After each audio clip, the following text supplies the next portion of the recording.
आयुर्वेद नावाचं स्वतंत्र शास्त्र आहे. 33,000 प्रकारच्या रोगांचं वास्तव्य या पार्थिवामध्ये.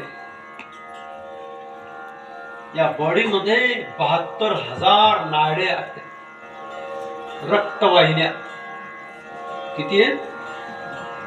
नाडी परत रोग आहे.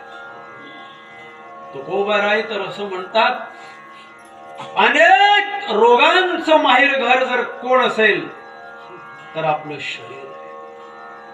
शरीर दुःखाचे कोठार, शरीर दुःखाचे कोठार, शरीर रोगांचे भांडार, शरीर दुर्गंधीची थार.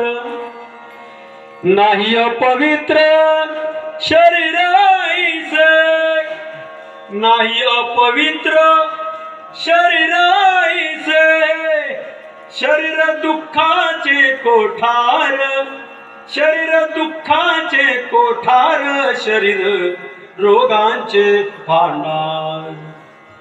लक्षात आलं? असा कोण माणूस आहे की ज्याला टॅबलेट नाही, त्याला गोळी नाही? निरोगी माणसं, निसर्गाच्या सानिध्यात राहणारा माणूस निरोगी असतो.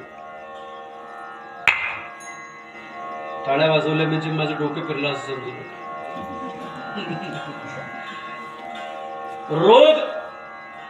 रोगाचं बेसिक जर काय असेल, वाजवी पेक्षा अति प्रमाणात भोगांचं सेवन हे रोगाला आमंत्रण आहे. भोगी रोगा जोडून दिले अनेका, दिले अनेका.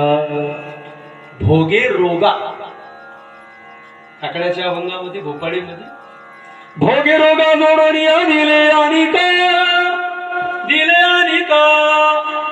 अनेक रोगांना जोडण्याचं काम जर कोण करत असेल, भोगे रोग भयं असं सूत्र आहे शास्त्रकार. संयमित जीवन जगणारा माणूस योगी असतो, भोगी नाही. आजार, आधी आणि व्याधी, शरीराला होणारी जी असते तिला आधी व्याधी म्हणतात, आणि मनाला जो त्रास होतो त्याला आधी म्हणतात. आधी व्याधी कॉमन शब्द असतात. आधी म्हणजे मानसिक, व्याधी म्हणजे शारीरिक. अनेक आजार आहेत. चला, त्याला आध्यात्मिक ताप म्हणतात. देही प्रगटे रोग व्याधी. आजाराचे दोन प्रकार आहेत, एक प्रारब्धजन्य आजार आणि दुसरे कुपथ्यजन्य आजार.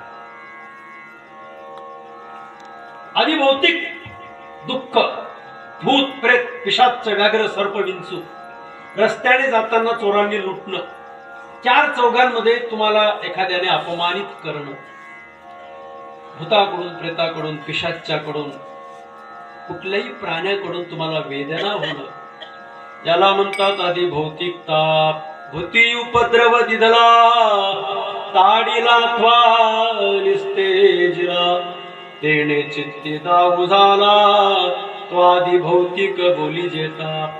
आधी भौतिक ताप.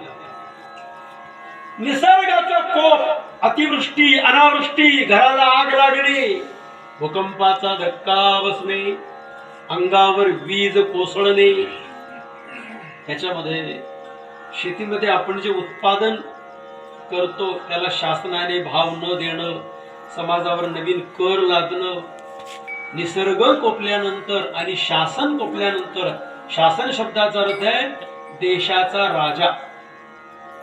प्रजेची लुटमार करणारा राजा जर शासक असेल